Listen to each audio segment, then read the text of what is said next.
You're listening to From the Chair, and I'm your host, Mike Hamilton. Join us each episode as we talk to athletic directors from across America. We're going to talk about topics like leadership, career development, issues of the day, and I can promise you we're going to have some fun along the way too.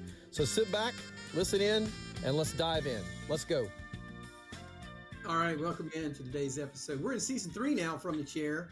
And finally, I don't know why to do more of this in season 1 and 2, but we're finally getting around to talking to some commissioners, the guys that run the business, So today, one of the good guys, the guy who's been around the block and is going to be able to share a lot with us, the commissioner of the Big Sky Conference, Tom Wistrcill. Tom, how you doing, buddy? I'm doing great, Mike. Great to be with you as always, and looking forward to our chat today. Same here. I knew a little bit about your history, but it's really kind of the more I was reading through my notes and everything over the last couple of days, certainly having been on campus the number of years that you were, and then having served as an FBS athletic director for the number of years you did, having worked at Learfield for the number of years you did, and now what is actually your third commissioner job. I didn't realize that, but being commissioner of the Big Sky, you've got a unique experience. And let me comment on something first before I kind of try to talk a little bit about the significance of those things. First of all, thinking back to your time as AD at Akron, and I think it was 2009, 2015, something like that. And I was at Tennessee as AD 2003 to 2011. 6 or 7 years for you, 7 or 8 years for me. Man, those are becoming anomalies today, right? I mean, the tenure of ADs has really shortened. And, when you start saying somebody was an AD for 6 years or 8 years, that seems like a long time in today's world. And we'll talk about that in just a minute, but I found that to be intriguing. And so let's just bolt right into that. So I think you've got one of the more unique perspectives on college athletics because of the chairs you have sat in. And in particular, there's sometimes the conference office maybe doesn't understand exactly the way things are being articulated on campus or vice versa because of those chairs you sat in. Certainly, as I've found out, multimedia rights holders and athletic departments sometimes speak different language and have different views on the industry. And I'm just interested in sort of like your learnings from that, right? Because it's all about college athletics at the end of the day, but you've seen it from different viewpoints. Yeah, I think it's one of those things where you always get smarter every day. You learn something, you get exposed to different things, different people come across your path, help you along the way. And, I consider, my path might be unique. I was a Division III student athlete. I was a Division II commissioner, a Division I AD, and now a Division I commissioner. And, I think what I've taken from all of those spots are a few things. One is there's good people everywhere. And, you attach yourself and you spend time, intentional time with good people. You're going to learn a lot about kind of what's happening with that environment and how you can affect things in the most positive way, both with the people around you and with the ones you impact on a daily basis. And so, I think, any success that I've had as a commissioner, I would attribute to two things. One is the people around us here at the Big Sky headquarters and our staff that works so hard. And then secondly, the time I spent on campus, because I filter everything I do and every decision I make based upon my experiences as an athletic director or senior associate AD or as a general manager for Learfield on a campus, and how would that impact of those decisions work around those areas. And so, I think maybe that's the good thing about getting older is you appreciate all those experiences more, and you're able to let them affect your decision making in a more positive way. But I feel very fortunate. I've been around great people. My career worked for lots of really good people in great situations, and so I'm very thankful for that. Mm. So a lot of times I don't time date these podcasts because they're broadcast at different times, but I do want to just say for purposes of this broadcast, we're in week 0 of the 2023 fall football season. And certainly competition has already started on campus with volleyball and soccer and other things around the country. And, I know what we did during the summer to prepare for the upcoming years. Curious as a conference office, what are you doing, as you start to come out of summer? Let's call it the last 4 or 5 weeks. Maybe the staff has taken, short vacation time off or whatever, but now we're getting ready to roll, and it's going to be hot for, 10, 12 months again. And what have you guys been doing to prepare for this season? Yeah, a lot of our work, we seem to work further ahead than the campuses do on things, but much of our focus during the summer is on our media days that we do in Spokane, Washington. We also started a Big Sky Hall of Fame a couple years ago. They'd never had one here before, and our history and tradition around the conference is just amazing. So we do a Hall of Fame dinner, and we had 250 people at that on Saturday night. The Sunday of kickoff weekend, we do a bunch of media training for coaches and ADs, as well as the 2 student athletes from each school there. And then we do a number of things with ESPN, our partner there, in Script Sports as well. And then Monday, we do our full media days with all the media folks there. We had about 60 media people there. We're talking to our coaches and student athletes. And so a lot of our summer work leads up to that date, the end of July. And then after that, now we're off and running. So now, as you said, we have the games going. So we not only are running the ESPN Plus broadcasts along with every one of our schools for soccer and volleyball, but then coming up to football, we also assign all our officials, have to make sure that that's working well, and we've got things in place there. So, the June time frame is a little slower, and that's always nice. And then once July hits, it's just kind of full speed ahead here as we get going. So it's been a great summer, but I think everybody's excited this time of year. Football teams are undefeated, and so we'll see what happens. But it's a really exciting time in the conference office. Wide open now for sure. You mentioned the Hall of Fame. There are some other firsts. You signed a landmark deal with ESPN in 2021 for your media rights package in the league. You moved the conference office. I think you moved the men's basketball tournament.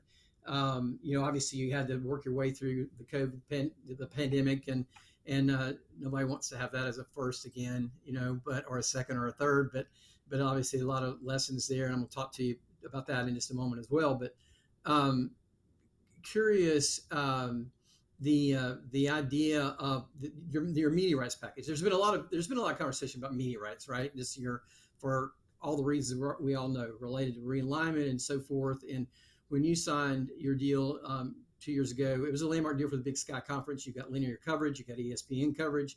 Talk to me a little bit about the importance of that at the FCS level and to your league. Yeah, the media rights deal that we worked on for a couple of years, there was a very small relationship with ESPN at the time. And so we worked with a media rights partners, Collegiate Sports Management Group, CSMG, out of New York, excuse me.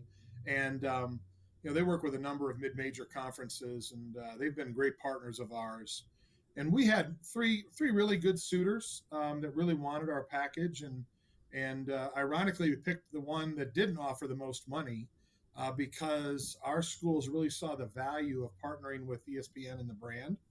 And yes, there's revenue attached, and our schools, need it and use it. But for us, it was really a brand recognition. And then from our fans' perspective, it was going to be the first time they were going to be paying for broadcasts for ESPN Plus, and we wanted to make it as easy as possible for them.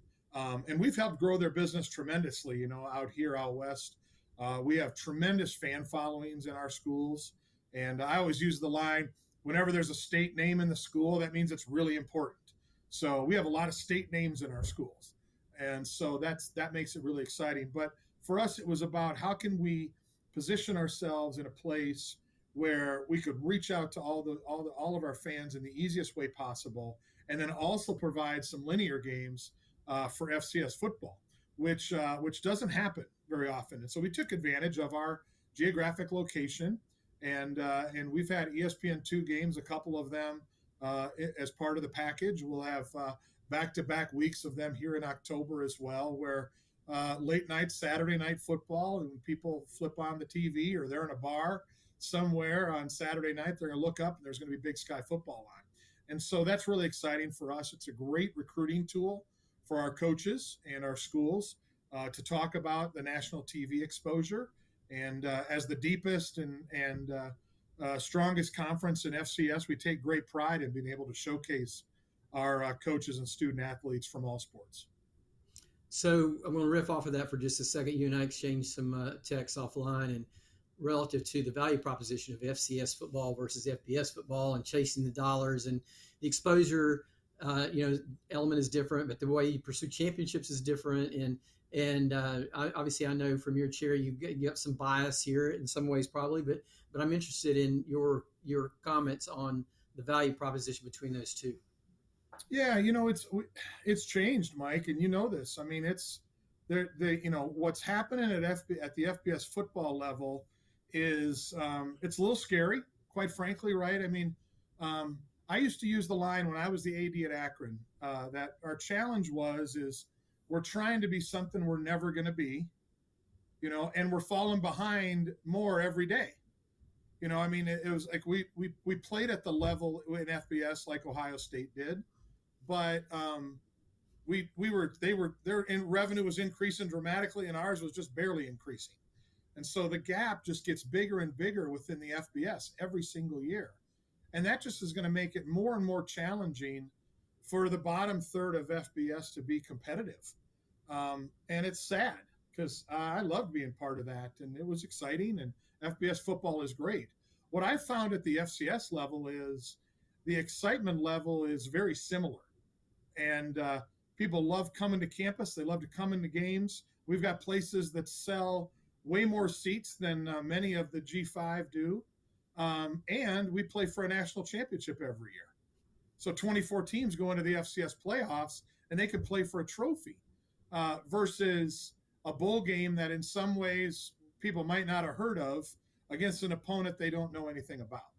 And so I think what's going on at the FBS level is increasing the value proposition for FCS football. And, I don't know if someday that means that some of those schools are going to think that, we're going to go play FCS football. But I can tell you that from a campus standpoint, a resource standpoint, and the return on your investment, FCS football is really, really positive. And it's been a great fit for our schools. Like I said, we do a TV show the conferences do called FCS All In. And the reason we as the commissioners named it that is every school in the FCS could play for a championship. And that's not the case at the FBS level. Not every team really has a chance to get there. So I think there's a lot of really positive things happening at the FCS level. And those that want to chase FBS, they can make that choice and hold nothing against them. I just love the fact that every one of our teams, all 12 of our football teams, started this fall with a goal of winning the Big Sky and winning the national championship. And if they win the Big Sky, they have a good chance of competing for that national championship. And that's an exciting thing for every one of our schools. Some great rivalries, right? I mean, I think I'm sitting right in the heart of the OVC in the Southern Conference where I live in Nashville, and I grew up in North Carolina. So just seeing the rivals of the years, between Chattanooga's and the Furmans and Wofford and that kind of thing. And I think the other thing too is I think maybe we don't give enough credit to the success at a very high level of the other sports in beyond football, right? I mean, you've got a squad right there in your league in Northern Arizona that's won multiple national championships across country. Yeah, 6 of the last 7. Yeah. I mean, that's strong, right? And some great baseball programs have come out of the Southern Conference, and so a lot of quality ball being played. And I appreciate your comments on the sort of the differences there that folks need to contemplate. And look, there's some FCF programs that moved up to FBS and have had success, and I don't know what their financial success looks like, but they've had some success on the field. And then there's some others that have not quite had as much, and there'll be ebbs and flows, I'm sure. But your comments about the opportunity to play for the national championship in football are spot on for sure. So I want to shift gears for just a minute. You have, and look, it's 2023. It makes sense. You as a league, you guys as a league have really emphasized engagement on the social media side of things. And you personally have been involved in that. And if you look at the metrics related to the Big Sky, engagement on social media, they're significantly different from where they might have been just a few years ago, a couple of short years ago. And so obviously you had to have made that a strategic priority. And is that true, or and what are you doing to continue to build on that? Yeah, you're absolutely right, Mike. It's totally a strategic priority that we brought to the league. We've even changed some positions in the conference office to focus in on not only social media but just kind of telling our story. And we have so many great stories, coaches, student athletes, programs that we want to highlight. And then you hit on something. We also want to have a little fun with this, right? I mean, we get to work in college athletics every day, so let's have some fun with it. And so for us, it's been okay. How do we do that? How do we separate ourselves? And we've got really creative people in our office here that love to toss around ideas of things we can do. Some of the things we've done, whether it was the competing with the commish thing, where I was going to campuses and working out with some of the teams. I caution anyone to be really careful about trying to return a volleyball serve. Those knuckleballs come at you, and your chances of forget returning it. Just trying to get your hands on it is hard enough. But that's been fun. It's a way for me to connect with the student athletes. And then the strategy has been just from a creative standpoint. What can we do to draw attention to what's happening in the Big Sky Conference? Right, we're one of 32 conferences. And so like we did a PK challenge the other day with our staff, and we went to a local soccer field and did PKs, and I had a lot of fun. So if somebody's interested, you can find that on social media too, on our Big Sky Conference Twitter page or Instagram. But there is a goal, right? The goal is to highlight our teams, our coaches, our student athletes, and the great schools of the Big Sky. But it's also to have some fun with it, and just to let people know that sports is fun. We're not going to take ourselves too seriously. It's a strange time in college athletics, but let's not forget, like you said, now the competitions are beginning, and let's enjoy what we're fortunate enough to be a part of.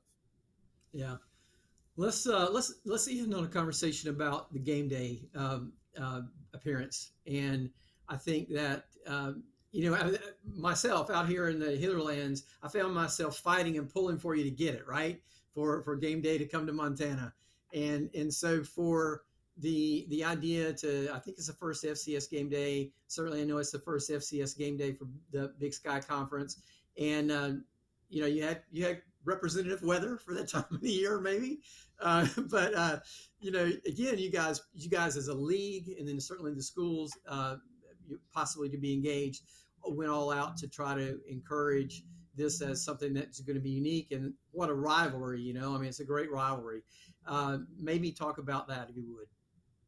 Yeah, it was a culmination of 2 years work of everybody here in the conference office and many of our schools, just trying to get on ESPN's radar that they'd never been to a Big Sky school, and we wanted to highlight all of the great things that they could do by being a part of this. And we thought we were close the previous year, 2 years ago, to getting it to come to Missoula, and it didn't happen. And so then, we got on their radar screen for 3 or 4 different options during last football season. And then, as it came toward the end, we really put a lot of emphasis on the Brawl of the Wild, Montana against Montana State. The game was in Bozeman, and, we felt good about our chances, but you never really know until I got the call at 7 a.m. on that Sunday morning that it was happening, and they were coming to Bozeman. And that was pretty special because, like I said, so many people worked so hard. We did lots of things. I mean, we had alums of the school sending videos to ESPN on social media. We did lots of different things to draw attention. Probably the most outrageous thing we did was we hired a theater group from the University of Hartford to go picket at ESPN headquarters. And so you can find that video online. It's pretty funny. There's like a dozen of them that have, game day to the Big Sky signs held up at the entrance. So everybody driving into ESPN headquarters saw the thing. So, of course, security came out, moved them across the street, which was great. People were honking at them and all this. And so Eventually it happened. As you said, Mike, it was -4 degrees when the show started. It was just a bitterly cold but beautiful sunny day to showcase what the state of Montana is all about, and the beautiful city of Bozeman, and the Montana State folks did a great job. And so it was a really cool moment. I've run into Reese Davis a couple of times since then, and he always is quick to bring up, Tom, that was a pretty cold day. We still talk about how chilly it was in Bozeman that day. So we'll probably have the record for a long time for the coldest game day. But what a wonderful showcase for FCS football and for everything that makes the Big Sky special. So very fortunate to have that happen. Well, it's fantastic to highlight the rivalries that we referred to it already during this conversation. There are a lot of places that have great rivalries and great scenes that maybe a lot of folks don't even realize. And so many times game day is focused on a particular game that they're going to broadcast that night or whatever, and that's okay. I mean, that's part of the business. But to have the chance to go on a campus that maybe doesn't get as much exposure sometime is, I think, absolutely fantastic. Absolutely fantastic. And as I said, we're going to head down the backstretch, but I do have one more question.